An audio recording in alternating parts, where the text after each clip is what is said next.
नमस्कार। आज की इस बेहद दिलचस्प चर्चा में हम एक ऐसी अनकही कहानी के पन्नों को पलटने वाले हैं जो प्राचीन दैवीय परंपराओं और हमारे आज के बदलते समाज के बीच एक कमाल का पुल बनाती है।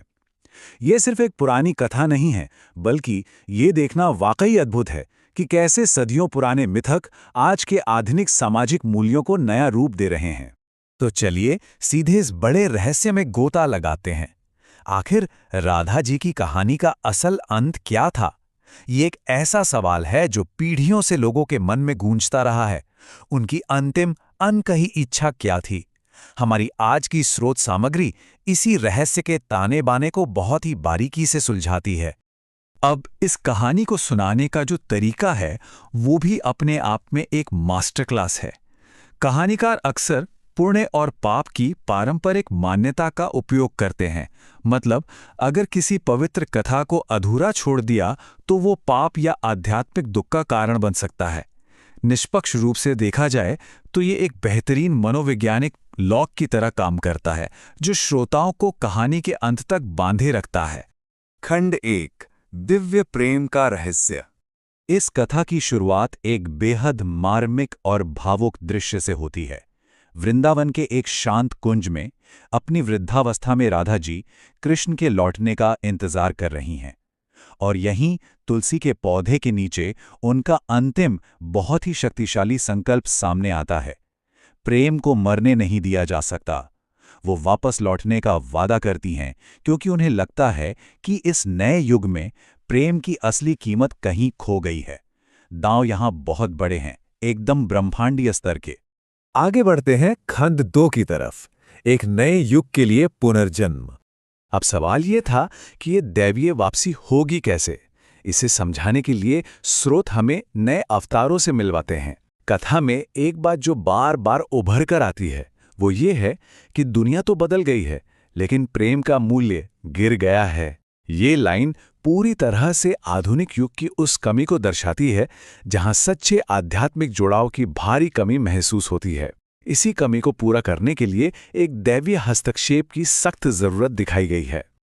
अब इस हिस्से में जो सबसे कमाल की बात सामने आती है वो ये है कि पहचान का ये तरीका कोई जादू टोना नहीं है। इसे 3 बहुत ही स्पष्ट संवेदी चरणों में बांटा गया है।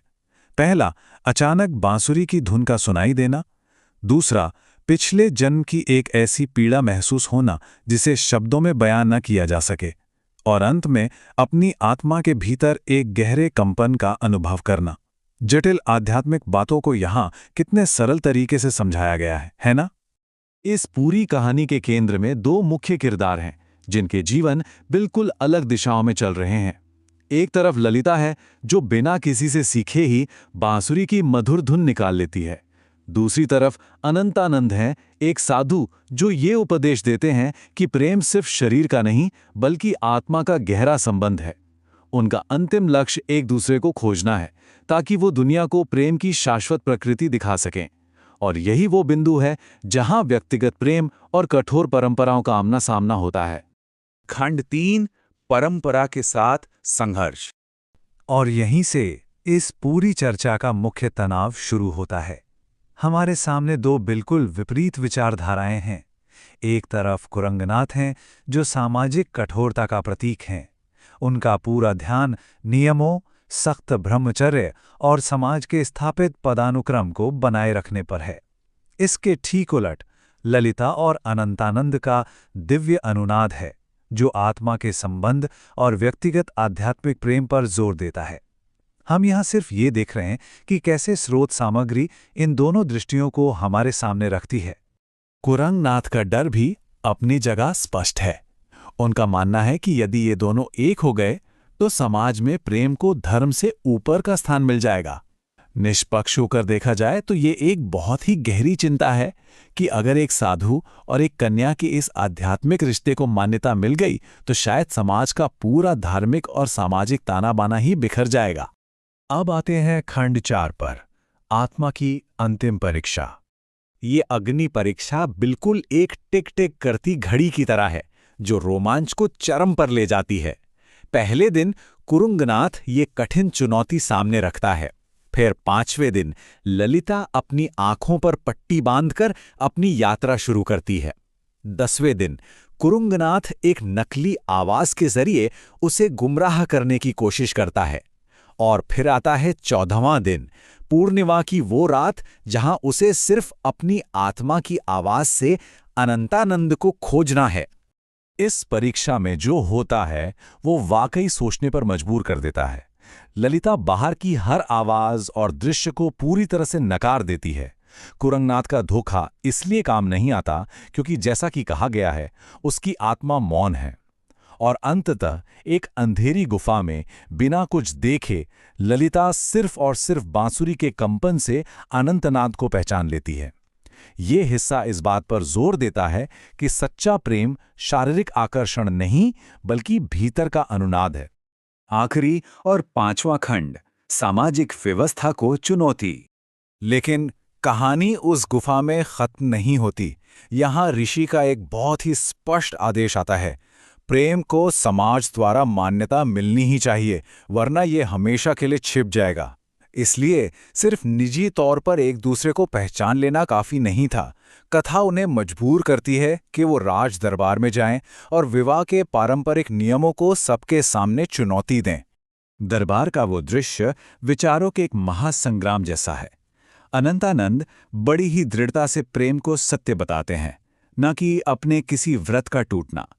दूसरी ओर पारंपरिक ब्राह्मण इस बात का कड़ा विरोध करते हैं क्योंकि उनके अनुसार शास्त्रों में एक साधु के लिए प्रेम की कोई जगह नहीं है।